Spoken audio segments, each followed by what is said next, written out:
This mastery session is all about a method to times 100, to increase by a factor of 100 your productivity.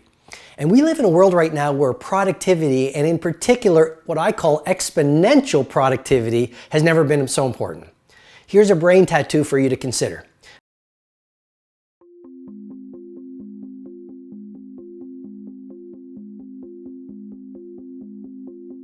Ways, and I'm going to get right into the first one, which is the 90-90-1 rule. Now, I've become pretty well known for this. I've taught it to a lot of people who attend my annual event, the Titan Summit, and they've used this one tool alone to create vast amounts of productivity that have scaled their businesses, scaled their impact on the world, and created world-class lifestyles. So I really invite you to pay even more attention to the 90-90-1 rule. And what's that all about? It's pretty simple. The 90-90-1 rule is simply for the next 90 days, spend the first 90 minutes of your workday on your single most game-changing opportunity. Because what happens? A lot of us get to work and we spend our best hours on our least important activities. We get to work and we start checking our social feed. We get to work and we check our text about the latest TV show that we watched last night. And research has shown that the morning hours are when you have the most focus, when you have the most energy, and when you have the most willpower. And so you want to use that first 90 minutes, that is game time, that's show time.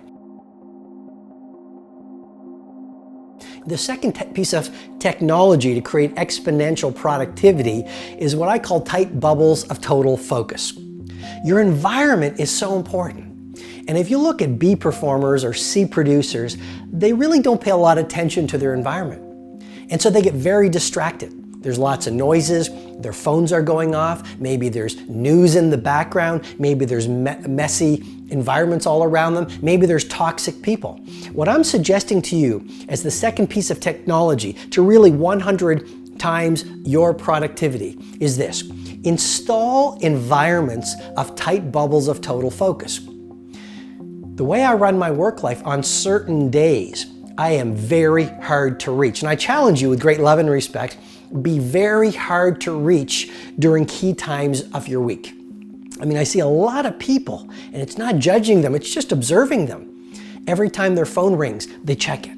Or they have, these loud notifications, so they're constantly being distracted. And we know what the research says. The research says we spend 2.1 hours a day in distraction. And it takes 21 minutes to refocus your focus after you've been distracted.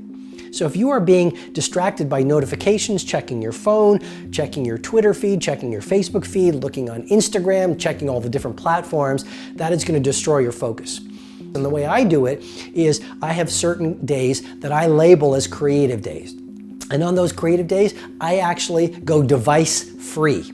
And on those days, I'm very hard to find. And on those days, I'm in total solitude. And on those days, I go to certain places, I call them my Menlo labs, just like Edison had his Menlo lab. And these places are very minimalist, and there's no one there. And that's where I do my best work. You're completely distraction free. And then you will find your brain will drop from the beta state into the alpha state, where you will do your best work and get your best ideas. The next piece of technology that will help you create exponential productivity in your work life is choose your peer group really, really well. There's a lot of excellent science coming out and a lot of excellent research coming out that says the number one way to improve your behavior is to surround yourself with a peer group or social circle of people who are also playing at the level you want to be playing at. So if you want to be a high performer in terms of your productivity, populate your life with high performers. Now here's the science behind it. In the brain, we have something called the mirror neuron system of the brain. And it dates back to thousands of years ago when we were living on the savannah. And this mirror neuron system allowed us to model the behavior of the dominant people in the tribe. So if someone figured out a tool or figured out fire or a better way to survive, subconsciously, this system in the brain allowed us to model the behavior. And I think this is pretty fascinating information. Now here we are in the modern world, and what happens? Subconsciously, we are modeling the behavior of the people we spend most of our time with.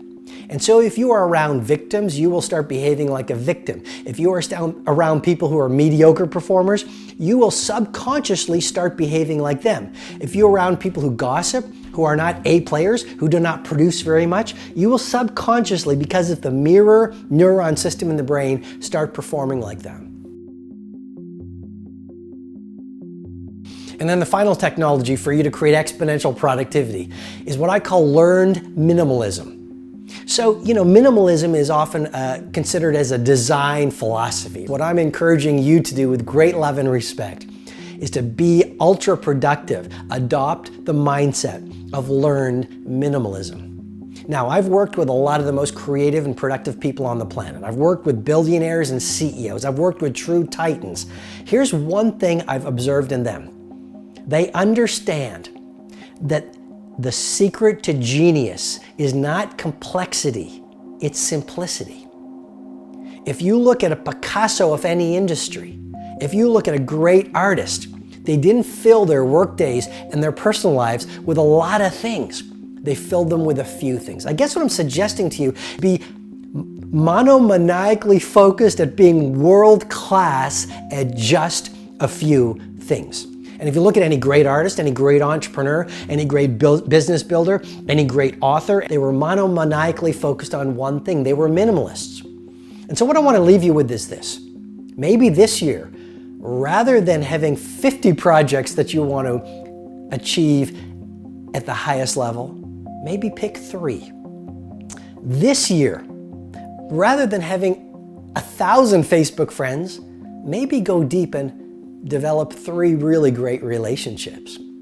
This year, or maybe the next few months, rather than trying to read 20 audiobooks, 50 ebooks, go to 5 courses, why not focus on 1 course and 1 audiobook? And why not study 1 great autobiography? Maybe it's Isaacson's autobiography of Steve Jobs. Maybe it's Nelson Mandela's autobiography. I am encouraging you to really adopt this thinking protocol of becoming a minimalist. Focus, focus, focus on just those few priorities that when you roll up your sleeves and go deep in them, your focus, your energy, and your willpower, they will allow you to birth art into the world, which will allow the world to call you world class.